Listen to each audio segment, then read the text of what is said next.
Ating lakbayin ang magagandang lugar sa Pilipinas at tikman ang masasarap na lutong Pinoy.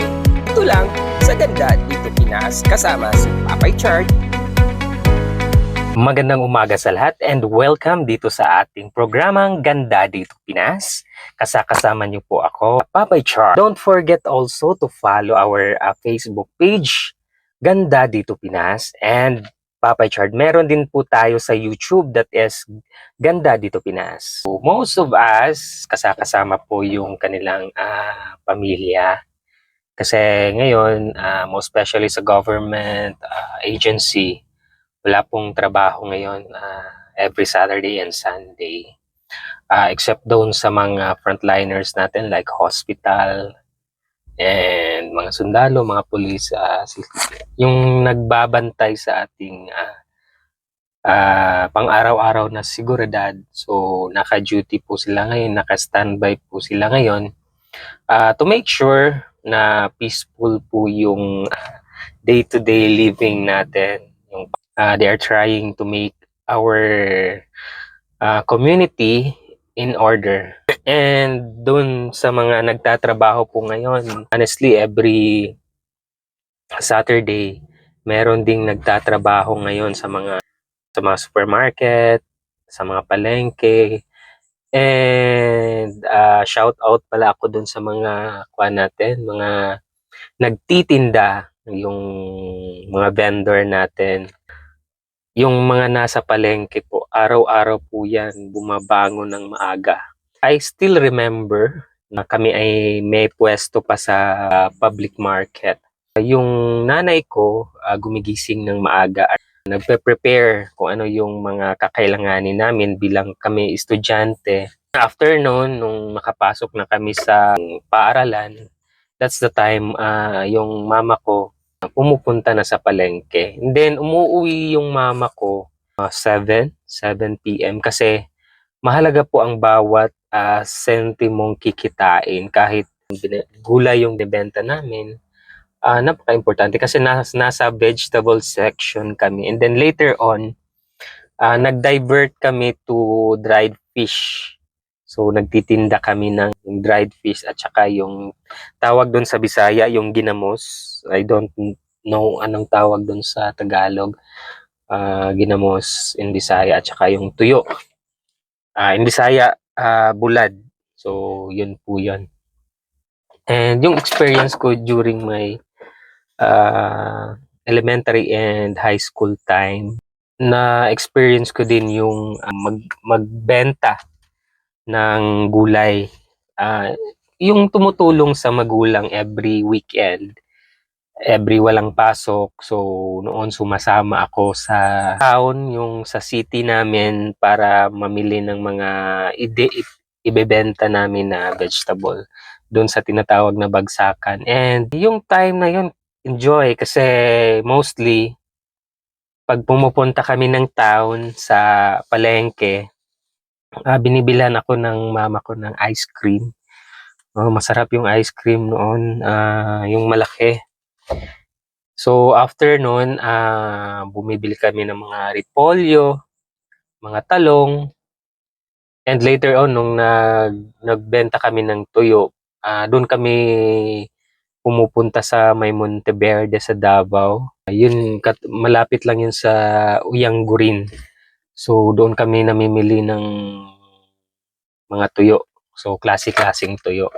Yung mga vendor natin sa palengke, hindi rin madali yung pagbebenta nila ng mga tuyo, mga vegetable. Kasi po, yung vegetable po is nasisira po yun pag hindi na benta. Ngayon, tinatapon pag hindi na benta.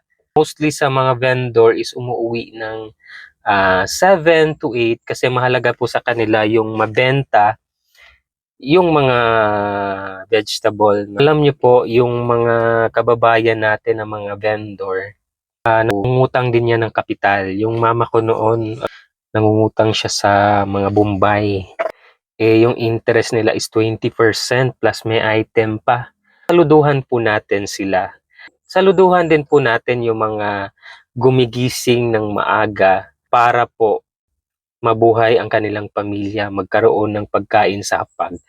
A simple thing na ginagawa nila, nagbebenta ng mani, nagbebenta ng tubig, ano pa yon, nagwawalis sa palengke, kasi meron nun, nagwawalis ang palengke, nagkakarga ng mga gulay, kahon-kahon na binebenta sa palengke. Saluduhan po natin sila kasi aside from gumigising sila ng maaga para mabuhay yung ma-prepare ng pagkain yung kanilang pamilya, sila din na ang nagme-make sure na yung pagkain kinakain natin is safe, fresh. So, no, saludo tayo sa mga vendor, mga kahit anong trabaho at profesyon, yung mga mekaniko, kasi kahit madumi yung kamay nila, nag-earn sila sa legal na paraan. Yung mga driver, may driver ng tricycle, may driver ng jeep, may driver ng bus. Buong araw po silang nakababad para lang kumita ng pera. Kasi tawag natin doon sa ating mga nagsisikap is madiskarteng Pinoy. So, gumagawa po sila ng paraan para po kumita sa marangal na paraan. And ano pa yung ginagawa nyo during weekend? So, yung iba, nagsa-sideline, aside from work, humahanap sila ng sideline. So, yung iba, nagbibenta kung ano yung pwedeng ibenta. Ganda doon is galing sa marangal na paraan. Pero ang problema kasi is kulang talaga yung kinikita. Mostly sa atin is nangungutang. Some of us naman ay naghahanap talaga ng paraan. So, ano yung mga paraan na ginagawa nila? Una, nagkakaroon sila ng sideline na negosyo. So, ano yung mga sideline na negosyo na pwedeng pagkakitaan? So, yung iba, bumibili ng mga products na sa mga retail company, tapos binibenta nila online. Yung ginagawa ko every weekend, kasi yung mama ko ngayon, bumibili sila ng mga produkto direct doon sa gumagawa ng tuyo. Every day, nagbebenta sila ng mga tuyo sa ibang lugar. Nakamotor yan sila. So, ako naman, kasi galing din ako doon sa pagbebenta ng ganun. So, nagbebenta din ako ng tuyo. Then, dinagdagan ko po ng itlog kasi pumupunta ako sa farm. So, yung farm, binibili ko doon ng mura. Then, binibenta ko sa tamang presyo naman. Tumutubo lang tayo ng konti.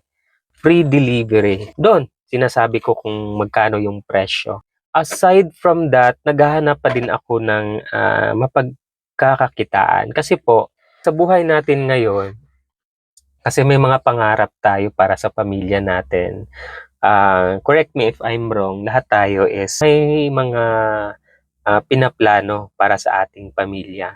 So, gusto natin na tulad ko, tulad ng dalawang anak ko is maliliit pa. So, sometimes naiisip ko din, what if dumating ang point na sila na ay magka-college at magka-high school. Alam ko kung ano ang isang mga hinaing at problema ng isang estudyante kasi nanggaling din ako doon. Mostly sa mga estudyante is lalong-lalo na pag college, wala kang pangbayad sa tuition sa eskwelahan. Pero may iba na humahanap talaga ng paraan, nag-a-apply sila as scholar, mga foundation, sa government agency. So, ina-applyan nila. But, yun po, yung mga scholarship po is may corresponding na requirements. Unang-una doon, yung grade mo sa school dapat mataas. Kasi, kung mababa yung percentage ng grado mo, magtatanong sila kung karapat-dapat ka ba na bigyan ng scholarships. Nakakuha ako ng half scholar sa isang politiko. Mabait yun na politiko.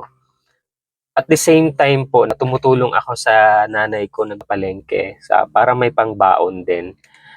Actually, mahirap yung buhay namin noon. After ko nag-graduate ng high school, so nag-stop talaga ako ng 1 year kasi nagtrabaho po ako as timer. Yung attendant na isang computer shop. So, hi doon sa dati kong amo. So, mabait yon yung sila Kuya Joel at si Kuya Badger, si Ate Cecil.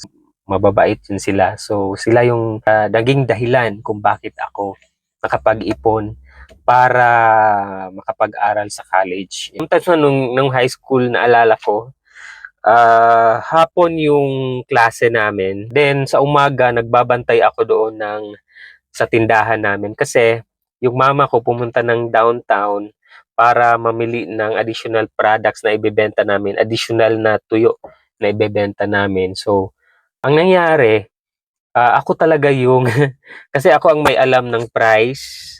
Then ako ang may alam na mag-repack nung ginamos. Ako yung pinabantay. Hindi ko malilimutan, after ko nagbantay doon, pagka 12 noon, kumain ako ng lunch, and doon po nagpumunta na ako sa eskwelahan. So, nung nasa eskwelahan ako, naamoy ko talaga yung damit ko, ang mabaho. Amoy ng yung ginamos at saka tuyo, nag-combine.